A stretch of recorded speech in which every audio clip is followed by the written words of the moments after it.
Hello guys, welcome back to my channel. So guys, आज मैं आपके लिए लेके आया हूँ डिलीवरी मैन के सेकंड एपिसोड की एक्सप्लेनेशन। अगर आपने इससे पहले के एपिसोड नहीं देखे तो आप उन्हें हमारे चैनल पे जाके देख सकते हैं, और साथ ही में मैं उन वीडियो के लिंक नीचे डिस्क्रिप्शन में भी दे दूंगा, तो आप उन्हें भी चेकआउट कर सकते हैं। और मैं आपको रैंडम सीन हटाकर मेन स्टोरी के हिसाब से एक्सप्लेन करूंगा। सो एपिसोड 2 की स्टार्टिंग में हमें यहाँ दिखाया जाता है कि जीहुन युनजो को कह रहे थे कि तुमने उसे झूठ क्यों बोला कि तुम उसे $20,000 दोगे। तो यहाँ पे वो बता रहा था कि एक इंसिडेंट की वजह से ना उसकी मौत हो गई थी। फिर जब नेक्स्ट सीन में हमें यहाँ पे युनमिन को दिखाया जाता है, वो यहाँ पे सोच रहा था कि उसके पास जब बहुत सारे पैसे आ जाएंगे तो उसके सारी ही प्रॉब्लम्स ना सॉल्व हो जाएंगी। तो फिर यहाँ पे युनमिन अपनी कार में आके बैठ गया था, और फिर ना वो उस घोस्ट के घर के बाहर चले जाते हैं। तो यहाँ पे वो कह रहा था कि मैं ना तुम्हें $20,000 नहीं दे सकता, मैं सिर्फ तुम्हें $2,000 ही दे सकता हूँ, क्योंकि मेरे पास ना एक गोल्ड की बार है, और साथ ही में शादी के एक मंथ बाद ही मेरी डेथ हो गई थी। तो यहाँ पे जीवन भी उसकी हेल्प करने के लिए कह रही थी, मगर यहाँ पे युनमिन ना बहुत ही ज्यादा गुस्सा हो जाता है। और फिर तभी हमें यहाँ पे उस घोस्ट की वाइफ को आते हुए दिखाया जाता है। तो यहाँ पे वो घोस्ट ने उससे हेल्प मांग रहा था, पर यहाँ पे वो ना उसके हेल्प करने से मना कर देता है। फिर नेक्स्ट सीन में हमें यहाँ पे उन दो डिटेक्टिव्स को दिखाया जाता है, और उन लोगों को यहाँ पे कुछ टैक्सी ड्राइवर्स पे शक था, तो वो लोग यहाँ पे इन्वेस्टिगेशन कर रहे थे। और फिर नेक्स्ट सीन में जब यहाँ पे युनमिन को दिखाया जाता है, जो कि यहाँ पे काफी गुस्से से ना अपने रूम में आ गया था। तो यहाँ जीवन उससे कह रही थी कि और कुछ नहीं तो तुम्हें $2,000 मिलेंगे, और साथ ही में वो उसे समझाने की कोशिश भी कर रही थी। लेकिन तभी यहाँ ना उसकी ग्रैंडमा उसके रूम में आ जाती है, और वो उससे कह रही थी कि टॉयलेट पाइप ना दोबारा से लीक हो रहा है, उसे ठीक कर दो। तो इसलिए ना वो यहाँ उस पाइप को ठीक कर रहा था। तो जब यहाँ पे वो बाथटब की तरफ देखता है, तभी यहाँ पे उसे ना फ्लैशबैक सीन याद आता है कि उसकी माँ उसे नहला रही थी,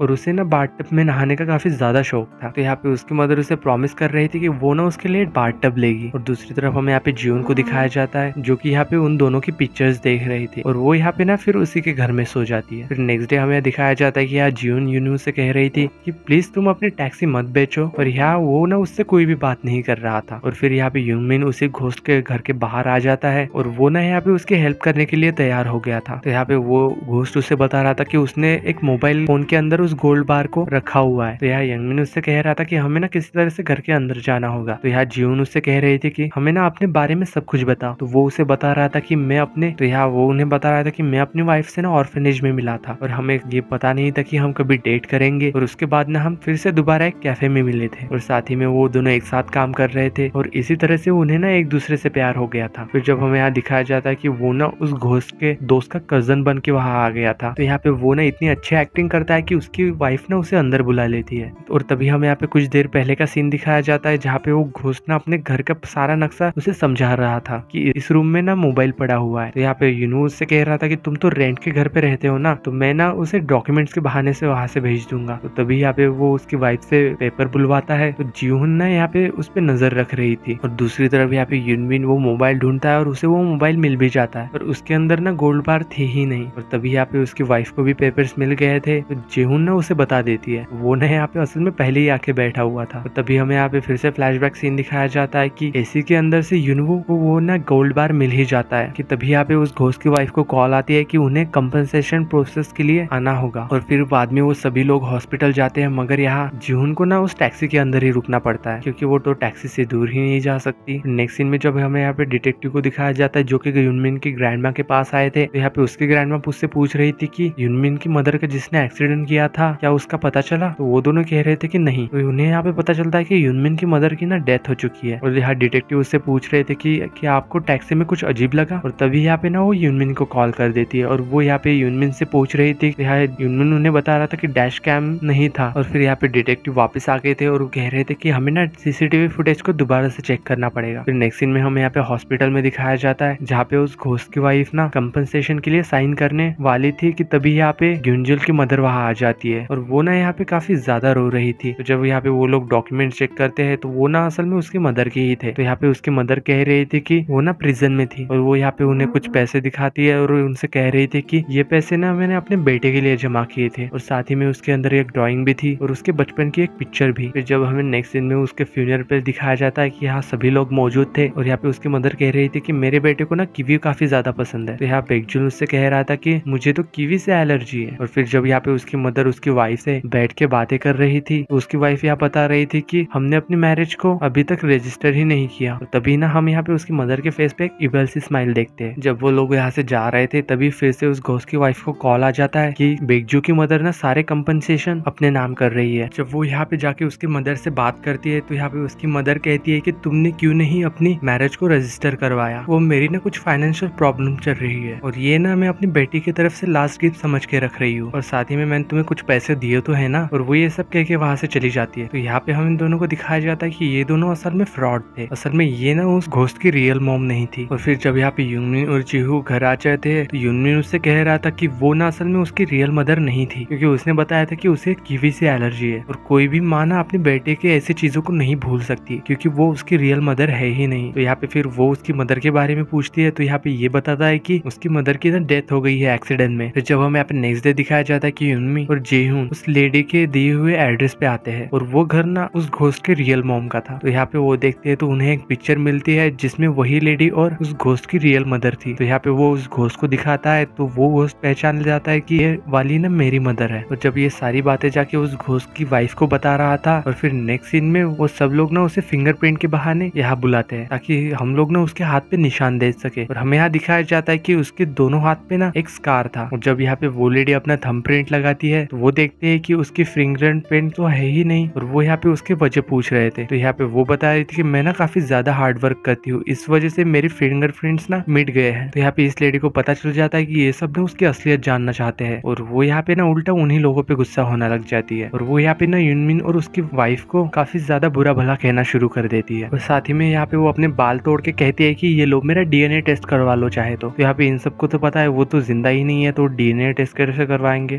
तभी ना यहाँ पे यूची की वाइफ बेहोश हो जाती है उसी घोस्ट की, तो उसे ना यहाँ हॉस्पिटल लेके आया था। तो यहाँ हमें पता चलता है कि उसकी वाइफ ना 3 मंथ प्रेग्नेंट है। और जब यहाँ पे वो लेडी फिर से आके उन लोगों को बुरा भला कहना शुरू करती है तो यहाँ वो उस घोस्ट की वाइफ कह रहे थे कि मैं अपने बच्चे की जान ना रिस्क में नहीं डाल सकती और मुझे वो पैसे नहीं चाहिए। और फिर जब यहाँ पे रात के समय ये दोनों बात कर रहे थे कि उस घोस्ट की विषय की उस घोस्ट की वाइफ को ये बाथटब दिखाया जाए। और फिर जब यहाँ पे नेक्स्ट डे यूनमिन और उसके दोस्त उसके यानी कि उस घोस्ट के घर पे जाते हैं बाथटब को लगाने के लिए, तभी यहाँ पे जीहुन ना वहीं पे एक कार्ड देखती है जिसमें कि बेगजुन ने शादी करने से पहले असल में डीएनए टेस्ट दिया था। और फिर इधर जब दूसरे दिन वो लेडी कंपनसेशन के पैसे लेने आई थी कि तभी यहाँ पे वो सभी वहां आ गए थे और वो यहाँ पे ना उसका डीएनए टेस्ट दिखा रहा था। तो यहाँ लेडी पूछ रही थी कि बेगजू का डीएनए तुम्हारे पास कैसे आया। तो यहाँ पे वो बता रहा था कि उसने मरने से पहले डीएनए कार्ड के लिए अप्लाई किया था। तो यहाँ पे वो अपने डीएनए के बारे में पूछती है तो यहाँ पे वो बता रहा था कि आपने जो बाल गिराया था उन्हीं से मैंने वो डीएनए टेस्ट करवाया। तो यहाँ पे वो लेडी ना वहाँ से भागने की कोशिश कर रही थी पर यहाँ पे यूनमिन भी उसे पकड़ने की कोशिश कर रहा था मगर वो लोग यहाँ से भाग जाते हैं। बाद में यहाँ पे वो उस घोस्ट की वाइफ को कहता है कि हम ना पुलिस में रिपोर्ट करवाएंगे। और यहाँ पे ये दोनों ना उस घोस्ट की वाइफ को पैसे मिलने पे ना काफी ज्यादा खुश हो रहे थे। तो साथ ही में यहाँ पे वो दोनों हाई फाई करने की भी कोशिश कर रहे थे मगर यहाँ पे वो तो उसे टच ही नहीं कर पाती और वो नीचे गिर जाती है। और फिर जब यहाँ पे यूनमिन उसकी तरफ अपना हाथ बढ़ाता है उसे उठाने के लिए तो जीहू के हैंड में ना एक हेयर बैंड था। तो यूनू उससे कह रहा था कि ये मेरी मदर का हेयर बैंड तुम्हारे पास कैसे आया। और इसी सीन के साथ यहाँ एपिसोड 2 की एंडिंग होती है।